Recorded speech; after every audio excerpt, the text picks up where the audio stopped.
What's up, guys? Welcome to another edition of According to Kaz and Queen. This is episode number 7. All right, we appreciate y'all for continuing to join in and listen to what we have to say, man. And of course, I am Kaz. And I'm Queen. And it's a lot been going on this week. We're going to get right into it. And of course, if you are watching for the very first time, we appreciate you. If you are a returning watcher or a returning listener, please make sure you subscribe. Make sure you share the podcast with somebody. If you like what we're talking about, man, share it with some of your friends. Post it on Facebook, share it on Instagram. Make sure that you're following us on all streaming services. And of course, if you are watching us and you prefer to see our bright, shiny faces, make sure that you subscribe to the YouTube channel. You should see it right under my finger, right here. Subscribe to the YouTube channel, and you can follow us on there as well. And all of the content, the great content that's on that channel as well. So we got to get right into it, man. It's a lot going on. We're getting ready to go on vacation, actually. We're getting ready to take a little trip. Yeah. And much needed, by the way. For y'all, the Franklins don't get to go on vacation very often, but it's something that we have taken it upon ourselves to be accountable for, so that we can make sure that we do it during the summertime, because we work a lot. Yeah. We work a lot, and we rarely take time for ourselves, and that could be one of the reasons that we're tired and fatigued and tense and all of those other things. You got to take some time for some familial care, going out To of restore. town, to rest and restore. I'm But trying to I learn. get that a lot more than you do. I'm intentional about that. You intentionally do it a lot, but as a family, we've gone out of town with the little one. Yeah. And, we were able to, take a trip to Memphis, take a little vacation to Memphis and check out some of the great sites that they had in Memphis, and let the little one see, some of the sites in Memphis. Yeah. And that was a very relaxing trip, always fun. But this is for mom and dad to go out. So mommy and daddy are going to be. Now that we haven't done in a long time. In a very long while, because we're doing a lot. And, we're starting now that we have to learn to be intentional. Sometimes you have to take the time, and the time is not going to just, reveal itself. Sometimes you got to take the time. So we're going to be taking a little vacation. It's not going to be like you guys missed us at all. The next time you hear from us, it's going to be like we never left. So, you're getting this episode, you're getting this week, and we're going to take a little respite. And then, we'll be back. We'll be back next week. You won't miss us. You won't even miss us. But, I'm excited, and I'm glad we'll get a chance to do it. So we might tell you what happened on the trip. Maybe not. But at any rate, something that, has happened that we haven't had the chance to talk about and want to get into before we get into the crux of what, we're going to be, chopping it up about on this episode, man. The Black Panther trailer. Yes. The Black Panther 2 trailer just dropped. A few days ago at the San Diego Comic-Con, they dropped a lot of trailers for a lot of different Marvel pieces that were going to be happening. She-Hulk, the trailer for She-Hulk dropped. I Am Groot had a cute little trailer that they dropped for him as well. Of course, we know that the Avengers movies are going to be coming up in 2025. It seems like a very long time, but way too long. Only Marvel, absolutely too long. Only Marvel can drop, teasers for some movies that are not going to even drop for another 3 years, and people get excited. So I'm already excited about, Avengers, Secret Wars, and the battle that I guess they're going to have with Kang, the Conqueror. I'm excited for seeing where that character goes. First appearing in Loki, of course, season 1 of Loki. So I'm excited about, where that can possibly go with Jonathan Majors, I think is his name, from Lovecraft Country, or is it County? Country, I think. Lovecraft Country. Anyway, he's going to be playing Kang. So a lot of those trailers drop, man. But, man, that Black Panther 2 trailer, Wakanda Forever dropped, and I think I sent you the link for you to check it out, because when I watched it, actually I posted it probably a day before you sent it to oh, me. it had just dropped. Well, I posted it. That was not my first time seeing it. Okay. I'm gonna have to go back and check that to be sure, because I sent it to you as soon as it dropped, like right after I saw it. Okay, we can move on. All right, that's fine. But at any rate, it instantly gave me chills. The hair stood up on my forearms and on my shoulders and on the back of my neck. It was amazing. And I don't know if it was an amazing experience just in the sense of, you know, the trailer itself, because I'm pretty sure the trailers are going to get more in depth as we get closer to the movie dropping. But I think just to be able to see these figures on the screen again and know that this is coming, knowing that we have lost Chadwick Boseman, and knowing that there's going to be a scene in the movie where he is eulogized. They're gonna have a funeral for the, you know, for T'Challa, and you know, anticipation is rising for who's going to be stepping into the Black Panther suit. It was just incredible. It moved me. It was just stirring. It was soul stirring. So, you know, when you first saw it, you know, what were your first reactions to it? Well, as I posted, oh boy. There's a thing that happens with Black Panther, and I think it has more to do with Ryan Coogler. Okay. That individual, that man, what he brings, how he works, because there is a connection. I want to say for all Black people, but since I can't speak for everyone, I can most definitely say for me, if you have any sort of connection to heritage, culture, the motherland, the ancestors, I don't know that you can watch anything Black Panther-ish and not feel it in your gut. Like, I cried over the trailer. What am I going to do with the movie? It was heavy. Like, I cried. The water scene with the baby, I don't know what on earth could be possibly happening there. And don't tell me if you do know. But that just moved me beyond. I just finished reading a book called Skin of the Sea. And it's about a young girl who was made over by the Orisha Yemiya. And she was like, you know, telling the trails of that. So having just read that book and then seeing it, it's like so much power is in the water, especially motherland water. So I was just really reconnecting with what that does and what it brings and what it means and how significant we are as a people, as descendants of the motherland. Like, it was a whole thing for me, like really a whole thing. It was a lot.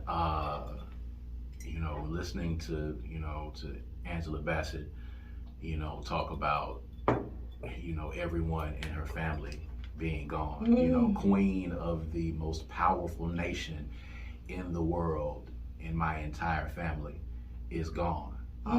You know, and, you know, this picking up, of course, you know, after the blip, you know, after people have, you know, been wiped out by Thanos, and her, you know, realizing my entire family is gone, and she's leading a nation, you know, of half of the population, you know, supposedly after the blip, and then the things that occur. And, you know, I'm interested to see, you know, how they are going to, you know, fit in T'Challa's death. You know, I've been reading a lot of the blogs and, you know, a lot of the websites that are speculating on how that's going to happen. You know, is he going to be passing from a disease? Is it natural causes? Is it going to be in battle? But we do know that T'Challa has passed on when Wakanda Forever begins, and then the quest for who the new Black Panther will be. And I think it's really cool in the trailer. You know, they touch on a lot of different people, from Nakia to M'Baku to Shuri. It's a lot of people that they show in the trailer, because speculation is that any one of those folks could be Black Panther. And then, of course, when you see the end of the trailer and you see the person in the Black Panther suit, you know, it's the gold Black Panther suit, which was Killmonger. So it could be any one of those. It's just exciting. The anticipation for it is growing. Submariner is going to be the villain in this. I'm excited for that because I like the Submariner character. You know, it's a lot of anticipation. You know what I'm saying? I know you might not be familiar with Submariner. I'm not. And there are probably people watching us who are not I'm getting enthusiasts. If you're not enthusiasts, then, you know, you don't really, you know. Because for me, I get your mind goes to a real analytical, thoughtful place. I go to a Marvel place. Well, okay. For me, I just experienced what it was. I'm not even concerned. Like, I saw the picture of Chadwick in there, and I was like, oh, you know, Chadwick is not going to be in it. But that was momentary because the next moment was something else. I'm present for what's happening right then. So I don't really give a whole lot of interest to what is Ryan going to do, or the writers or whoever, what they going to do, who's going to be it, I'm just eager in anticipating the experience. If it can match in any type of way what Black Panther did originally, it's going to be significant. It touched the entire nation and, you know, all over the world. Black people. Like that was the thing that made us feel the most we felt connected as a race, you know. And it was about reminding us of our culture and our heritage. That is a beautiful thing. Usually when we feel connected as a race, it's because we getting gunned down by the popo. You know, that's our connection. So that was just a beautiful, very positive thing.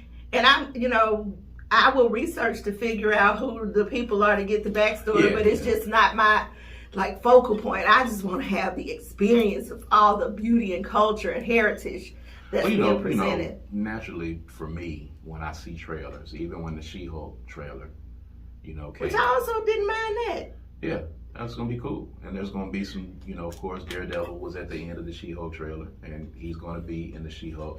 It's so cool for me how Marvel makes sure that they connect all of these pieces. Yeah, it's smart. You have to watch it because this is a connected universe. It shows that when you have people with gifts and you have superheroes and they're all fighting evil forces on this thing that is called the planet Earth, or even in the case of, we were watching The Defenders the other day, even in the case of the heroes that are just in New York, there's a lot of heroes that are based in New York. They have to cross paths at some point. They have to, in the 5 boroughs. So, Luke Cage, Jessica Jones, Daredevil, Iron Fist, you got Spider-Man, you got the Fantastic Four, you got the Avengers. They allude to the Battle of New York. It's really cool how they have this shared universe. So for me, when I see the trailers, of course, I'm instantly thinking about how is this going to connect. Submariner is in this. How are they going to get Atlantis involved? And then when is this going to get into this? And how is this going to connect? Because now that I know that the Avengers movies are coming out in 2025, you know that all of the movies that are coming out now this year and next year are all going to be connected leading up to those Avengers movies. So how are these people going to be connected? How is this story going to connect with this story? So as far as a cultural piece, Black Panther is going to always stand alone. I hope that we have the same enthusiasm with Wakanda Forever that we had for Black Panther. People are already talking about what they're going to be wearing to the theater. And I'm pretty sure there's going to be some, groups of people meeting up at the theater to watch it. I think it's going to be really cool. It's very hard to duplicate, and it's going to be very hard to duplicate, in my opinion, what happened the first time with Black Panther with people. I don't think so. It's just hard to do things twice in a row. I think we can surpass that. You think we can go better? Mm-hmm. I think had Chadwick been in this one, I think we would have been over the top. I disagree. Do you think because Chadwick is not in it, do you think that's going to lead to, you think it was going to happen anyway? Yes. It's very hard now. Black Panther came in. You think people went to see Black Panther for Chadwick? Originally, no. They went to see Black Panther because it was Black Then Panther. why would they not go see Because Wakanda Forever because he's not there? he made such an impact.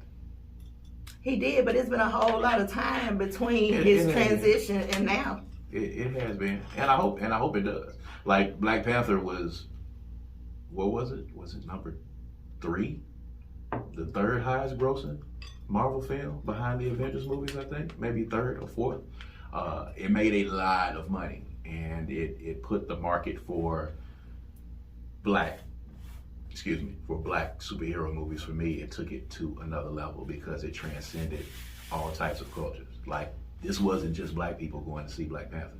This was a world of people going to see Black Panther. And I hope that's duplicated the second time around when it drops in November. It's going to be holiday season coming in. I think it's going to be really, really dope. So I'm looking forward to it. And the trailers are obviously going to keep getting better as it goes along. So, you know, there are going to be little hints dropped here and there. And people are excited, you know, so make sure that you go see Black Panther Wakanda Forever, you know, when it drops. Rest in peace to Chadwick Boseman. He's going to leave a legacy. And I hope that the next person that dons the suit does the suit justice. Black Panther is a very huge part of the Marvel Universe, a very huge part of the Avengers universe.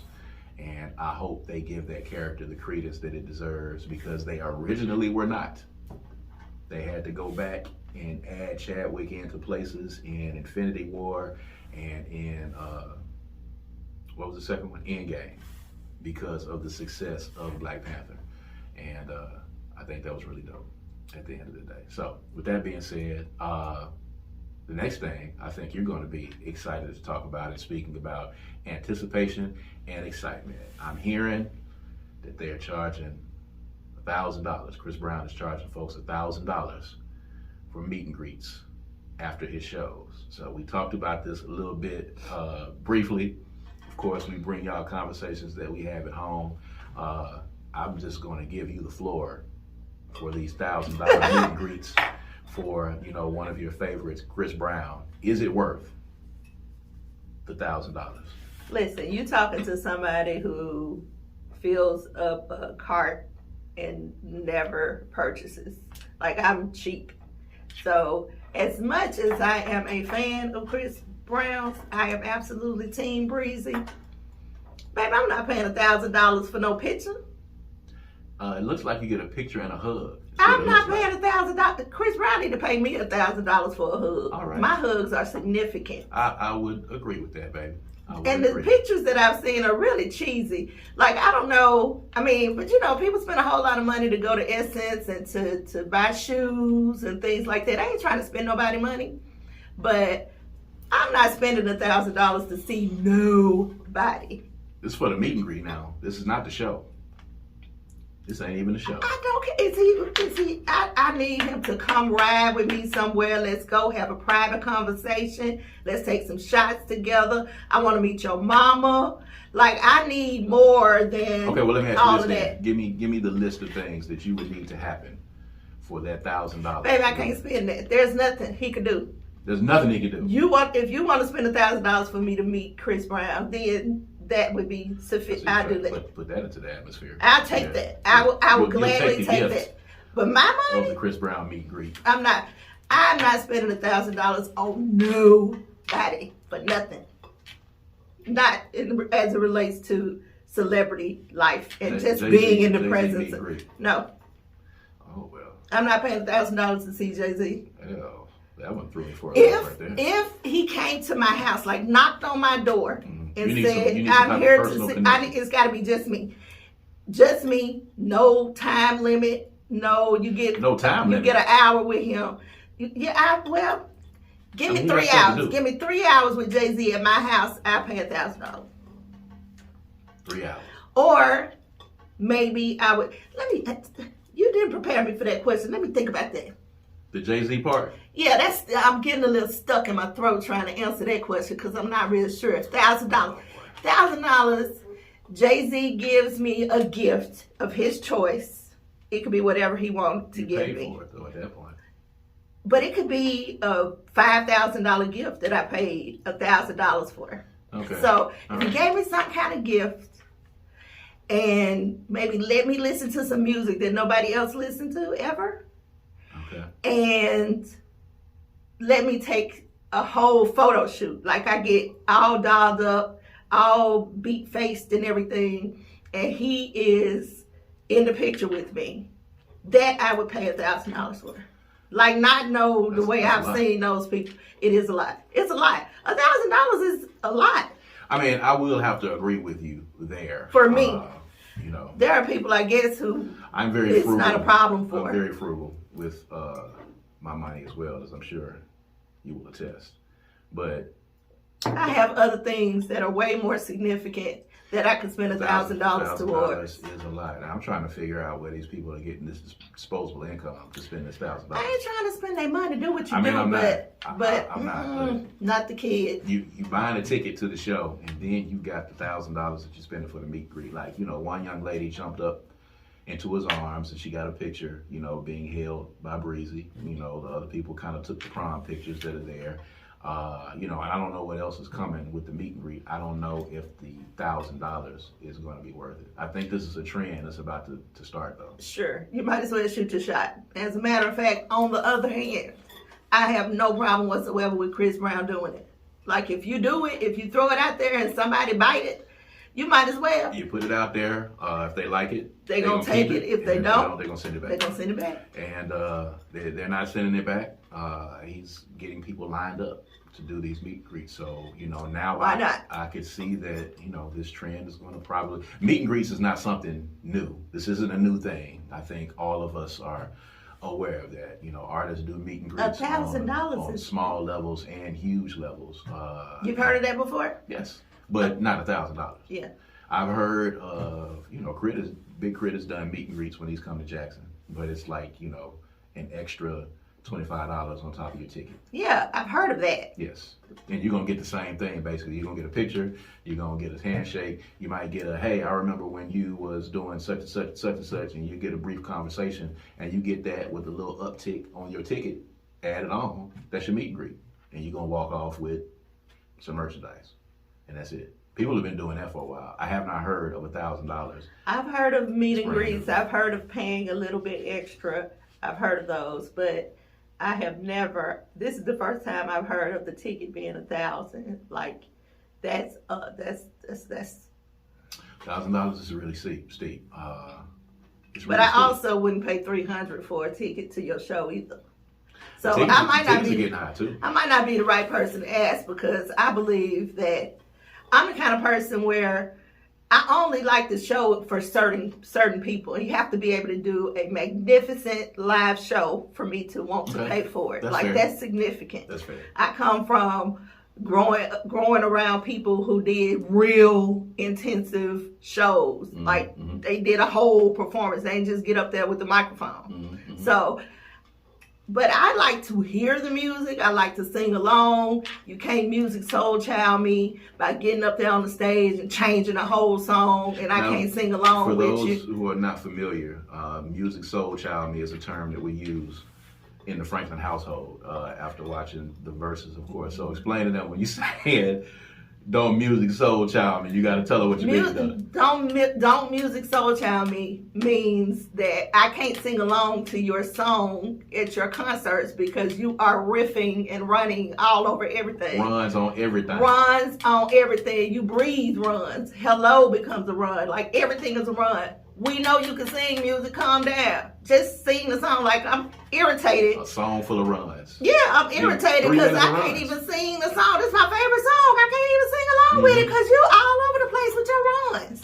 And so that's being you music soul child. Stop showing off music. You know what I'm saying? Basically, we know you can sing. Stop. You don't have to do a run. You don't have to do it's so much. Stop it's with all so much. You don't have to do them. And it's disappointing because he is like that every time he gets a mic in his hand and he's live. He's like that. Runs galore. Don't music soul child yourself out there. You know. Performers, don't music soul child yourself. Just sing the song. Let us be the judge of your verbal, your oral abilities. Sprinkle a run in here and there. You know what I'm saying? In a spot that, you know, might be a little bit calmer in your song. You put a run right in right there. Do the runs that you've done on your song that's recorded. Do those runs. Give us Even if you're going to do a little bit extra to those runs, that's fine. Because the runs are already there. Yeah. But when you start running from the beginning, the first note, all the way to the end of the song, we don't get no words. Mm-hmm. We can't sing along with that. Mm-hmm. We don't know what you're doing. So it's annoying. Just stop doing it. It's annoying. Stop doing it. So, I wouldn't pay for Chris Brown. The $1,000 I wouldn't pay. At the end of the day, Chris Brown, no to the $1,000 meet and greet. For me. No to the $300 ticket. What's the most for a ticket that you're willing to pay right now? You said no to the $300 ticket, but... Baby, I don't think I'd pay $300 for anybody. Not even Jay-Z? No, but you could pay it. Again, you're putting that in there. If you paid $300 for me to see Jay-Z, baby. I mean, we went to see your life would be the bomb, baby. We went to see Watch the Throne. And after my experience at Watch the Throne, I don't know if I'm getting another Jay-Z ticket. And we may have to go into this story on another episode. Such hateration. Of Courtney, Cos, and Queen. But I was assaulted and stiff-armed at a Watch the Throne concert that I took my wife to. And I was assaulted by my wife in the concert. If you've ever seen Derrick Henry run or Marion Barber play football, I can only describe for you the stiff arm that I received to my face and neck area. She literally catapulted herself. She thrust herself off of my face to move herself into another position to catapult herself to the front row at the Watch the Throne concert with Jay-Z and Kanye. We'll get into that story another time because it's pretty traumatic for me. I don't mean to laugh at your trauma. Was it traumatic, baby? It was traumatic. My wife stiff-armed me in a concert. Treated me as if I was just a regular guy off the street. He got in the way. Apparently. Don't get in the way. He did. So I don't know if I'll be paying for another Jay-Z ticket. Because that night we got Jay-Z and Kanye.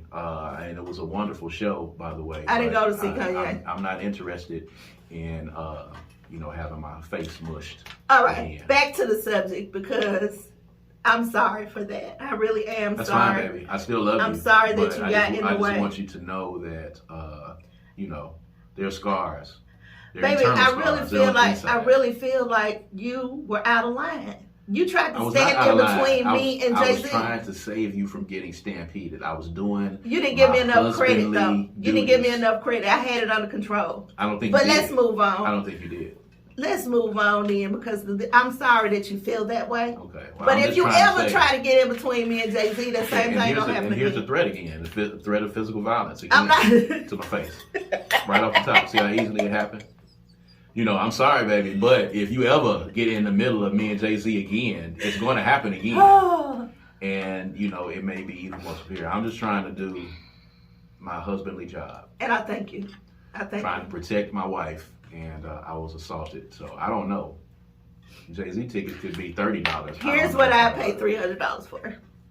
I paid $300 to go into one of those small rooms at Essence Fest, one of the smaller rooms. Super lounges, where they have constant entertainment all day long. I pay for that. I don't want to be in a big room, but I pay to be in a small room with a whole bunch of different people. That's a good entertainment, and then you're close to the bar. That kind of close to the bar, lots of different people. Cool. Like, give me a whole lineup. Right. I might be able to do that. So, speaking of husbandly duties, I want to talk about this TD Jakes video because we talk about gender roles a lot here. And it's crazy, again, because you and I have some differing opinions. My wife calls me a feminist, y'all. I'm just going to go out there and I'm just going to put that out there. You're definitely a feminist. She calls me a feminist because, I'm staunchly in favor of women's equality and women's rights. And I'm very serious about it. He's more of a feminist than I am. Which is crazy. It's not really. Which is wild. So when I saw the TD Jakes video, I was like, we definitely have to talk about this. This does fit under, a gender roles conversation. We touched on it a little bit, in some previous episodes. But, you had the opportunity to watch the video. I wanted you to take it and absorb it and get it. TD Jakes seems to think that we are raising women to be men nowadays, and that men are not being men, and that women are being too manly because they're trying to be too independent. And a lot of people have taken this video and have run with it and commented on it. So I want to get your opinions on it, because I'm almost scared on what your comments are going to be. But I'm gonna let you have the floor right now. Go ahead. You don't have to be scared, because you know exactly what they are. I don't. I kind of do, but I want to know. So here's the thing. I don't think he's really wrong or too far off. So I'm gonna tell you what makes it undigestible. The problem is he's using the word man and woman. I think he should change the terminology, and it'd be easier to digest. To what? From man, I think what he's saying is we're teaching our women to be without men or to be alone. And so that's what I think it is. He's teaching women to be alone. And that actually is having an effect on black families. It's the truth. I don't think he was saying women are being taught to be alone. That's basically what he meant. I think that's what he meant. From what I heard, and it could be, there are probably several ways that you can interpret that, but I heard that, we're teaching women to be too independent and too masculine, too career oriented, too career driven. That's what I'm saying. I think that by saying that we are too career driven, he's saying that we're not focusing on building families. And so women are getting to a point to where work means more, independence means more, getting a bag means more than building families. I think that's how I interpreted it. Now he could really be saying we teaching our women to be men, but I doubt that very seriously. I don't think he meant that literally, but women are no longer needing men to lead households. That's what he's saying. And I don't see. I get it in the grand scheme of things. You still want to have nuclear families. Nuclear families are still a very good thing to strive for, but I don't think you're taking away from that because you're telling women to be independent and be aggressive about their careers or, anything of the sort. I don't think that's the issue. I don't think that's what he's saying. Women are being taught to focus on yourself. Build your own self. Do that. And I actually have a problem with the being taught thing. Who's teaching them? I don't think it's being taught. I think it's by default. Women have had to do this over decades. We've had to teach ourselves how to take care of ourselves despite or in spite of whether you have a man or not. You got to be able to hold your own. So that's being taught to daughters. So those daughters grow up with families being secondary in their minds. They grow up being bosses and building businesses and being career oriented because they got to get the bag. So I don't think it's intentionally being taught to not get married and not get a man. But I think in building women up, we've kind of disassociated them with the family aspect. Well, I think that's where patriarchy comes in, because I think men are taking it that way. Men are taking it as women are building themselves up, so they are taking them away from what we feel like they should be doing. I think it sounds very chauvinistic, to say. The guy said men are supposed to pour into women, and women aren't supposed to pour into men. Men were not designed to be poured into. Like, what kind of ridiculous shit is that? That's ridiculous. That's not true. That's how he led off his discussion. Now he kind of elaborated on it, but he led off saying there would be no sin if Adam had not eaten the fruit that Eve offered to him. Now he got a little off track there, I think. I think he got a little bit off track. And so there were parts of what he said that I can find a line to, and there are other parts where he was talking like if he had to just shut up. But there were other parts that he got a little twisted and a little aged a little vintage in his thought process. Yes. So very outdated, in my opinion, in his thought process. But just like everything else, you take what you need and leave the rest. Don't focus on it. People are focusing on what's not necessary instead of what is. necessary. There is a legitimate concern for protecting black families. That should be discussed. And I think you can do that when you're talking about having two equal partners.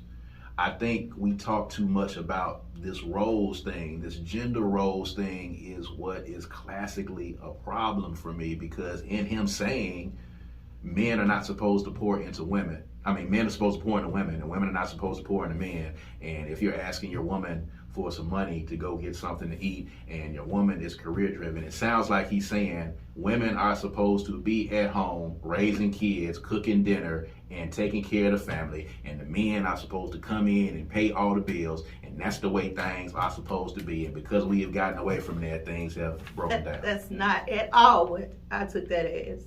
I didn't hear any of that. I heard chauvinism is what I heard.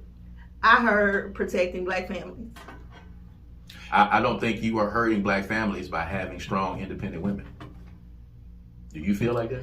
If you get to be if you get to You're beyond childbearing years, which is now expanded from the time when I was growing up, and you have not had children, then yes, it does. I don't think so. But I mean, how are you gonna build a family if you are not building a family? But it's not even important to people. It has lost its value. That's undeniable. I don't think it's lost its value. If you're focused on growing businesses and being independent and not needing a man, how are you going to have kids? And I don't think they're saying that women are saying that they don't need men. That's what he said. He said, "Oh, go ahead." They're saying that they don't necessarily have to have a man.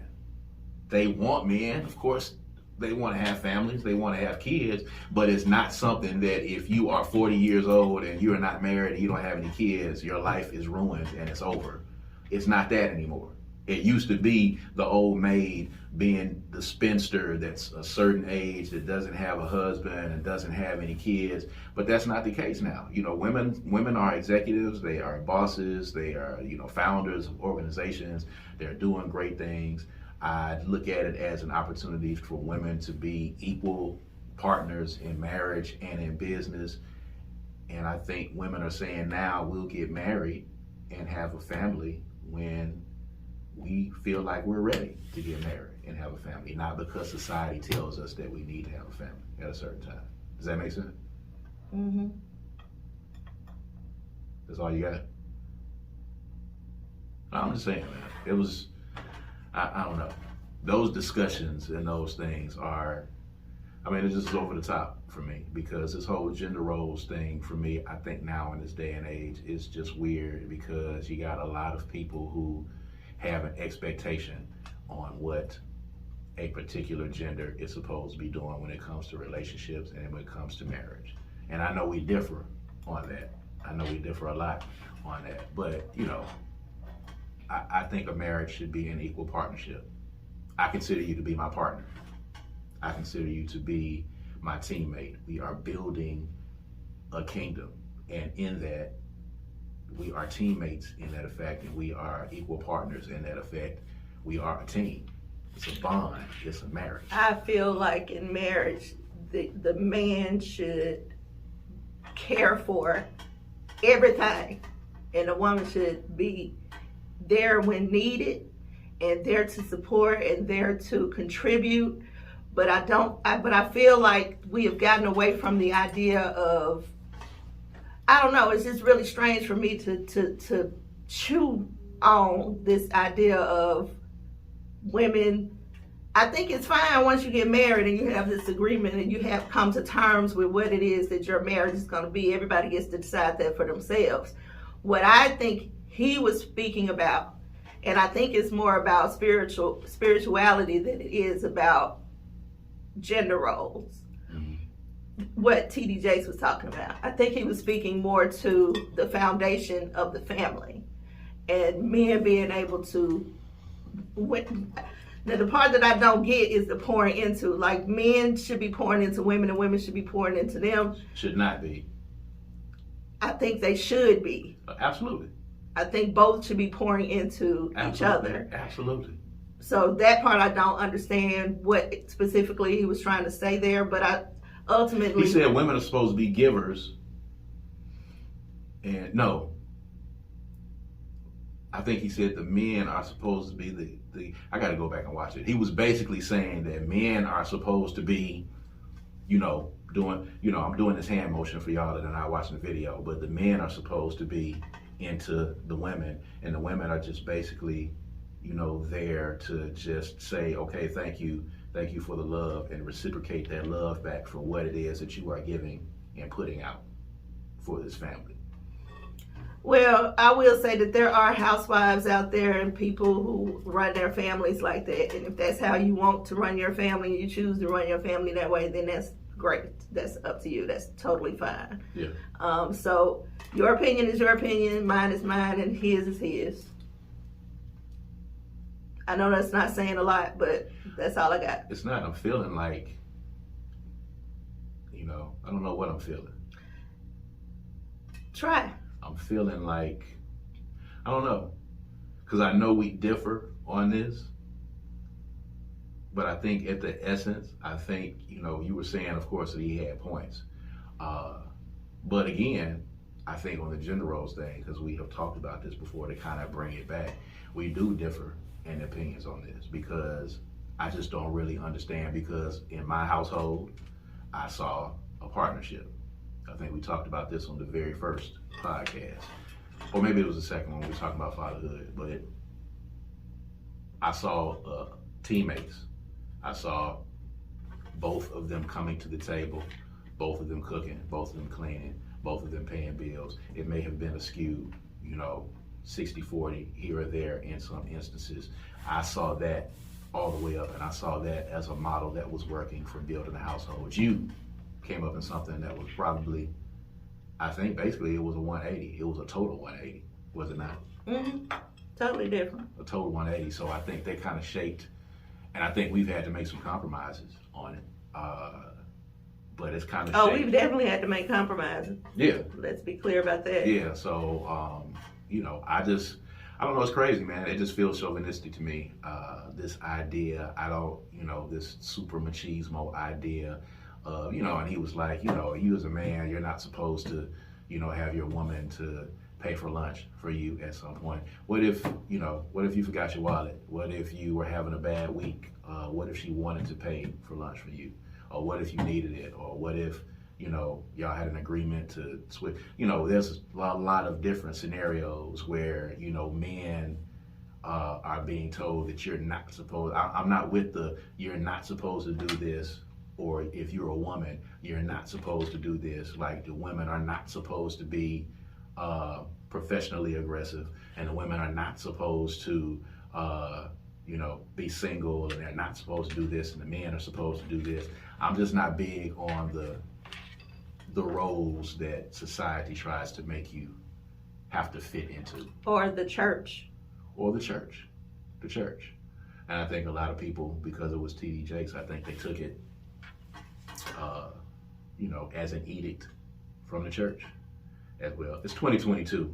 Ultimately, at the end of the day, you do what works for you and what works for your household at the end of the day. I consider you to be, again, like I said, a partner and a teammate, and I think we do good in our entrepreneurial journey in, what we're doing. And I think that's something that you understand, and I think we both know that we're working towards a goal. Of total self-sufficiency. It feels often, though, if you want to be factual, it feels like I'm building something and you're building something, and then we bring it together instead of building something together. And I think that is clearly what the difference is in what he's saying. Mm-hmm. Because it's single until we decide, okay, now let's bring it together. Right. That to me is not... That is not how I would have written the story for us. I feel like it should be both of us from the beginning to the end, working it all the way through. Mm-hmm. That's not how we operate. And I think that is kind of sort of what he was kind of speaking to, if you want to use that as meaning an like example. We have our own professional endeavors that we have. You're not involved in what I do in my business at all, on any circumstance, and I'm not involved in what you do on your business at all. Right. Then we come back and say, okay, let's do this together. Right. So we do some things together, and we do, I do my own thing, you do your own thing. I wouldn't write the story for us that way. That is you influencing how we run our lives because of your ideas about how marriage should work. So that was my compromise, one of them, my compromise to this. But no, I wouldn't have written it like that. So on your organizations, or say in my entertainment endeavors, you would have preferred for us to have been doing all of these things together? I would have preferred that my husband and I do them together, yes. Really?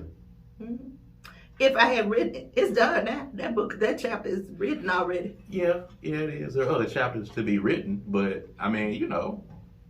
You gotta understand that Would your organization, let's take Thick and Proud Sisters, would those organizations have worked with us working together on it? But Hathor LLC doing together, not just me and mine, but being ours, would have been something different. But would I have been involved in TAPS? Not intricately, no. Right. But you would have been Because involved in Hathor LLC. I mean, I get it. So you're saying just in some aspects of Hourglass. And understand that I'm not saying I need you to be. Right, I'm not understanding that I right. can't operate my own business. I'm not saying that anybody, for those of y'all out there who are already getting ready to type on these comments, that's not what I'm saying. What I'm saying is people live their lives based on their own experience and what matters to them, what makes them feel comfortable in their existence. Right. I was still comfortable with that, but I wouldn't have written it that way because my experience in life did not present that to me. Your experience is you different. did. Right. So the way we live our lives is based on your life experience and me making a sacrifice or a compromise to do it because it made sense. There wasn't no argument. I couldn't make an argument against it, so it made sense. I wouldn't, I want a man so bad, I'm going to do this, although I don't like it. It wasn't that.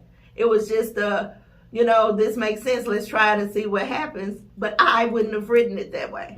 I get it. And I was more along the lines of, we go out to the forest, I kill some things, you kill some things, we come back to the camp and we throw them on top of the fire type thing. Yeah. And that's what we do. Yes, and that's what we do. And it works, within the Franklin household, and you do what works for you in your It's a household. constant effort for me, though. I mean, I can understand it. Compromise is always an effort, is it not? It is. Compromise is always an effort. And that's what you do when you're in a marriage. Absolutely. You have to compromise, and there are things that we always give and take on issues. Yeah. And we don't agree on our issues. And we give and take, and the communication line has to, of course, be open in that sense. But, what do you guys think about what TD Jakes had to say? Of course, comment on the YouTube channel. You can hit us up on our social media pages, of course, on Facebook, according to Kaz and Queen, and on Instagram, Kaz and Queen, Twitter, Kaz and Queen. So you can tag us and let us know what you think about what TD Jakes had to say about men pouring into women and women not pouring into men and all those kinds of things, and Eve being responsible for evil being in the world because Adam ate of the apple that she offered to him, and all those kind of good things. Or tell us what you think about Chris Brown's $1,000 meet and greets, or the Black Panther trail, or whatever you heard us talk about today. You can, of course, comment on the YouTube page and on the streaming services as well, and tell us what you think. Continue to support us, continue to watch, continue to tune in, and hear the conversations that a husband and wife have inside of their own home and bring to you guys every week. So we're getting ready to go on vacation. We're going to have a good time and rest and restore. And when we get back on next episode, we'll be recharged and ready to move on, and we'll see what's happening in the world and see what else we're going to be talking about. But until then, peace and power.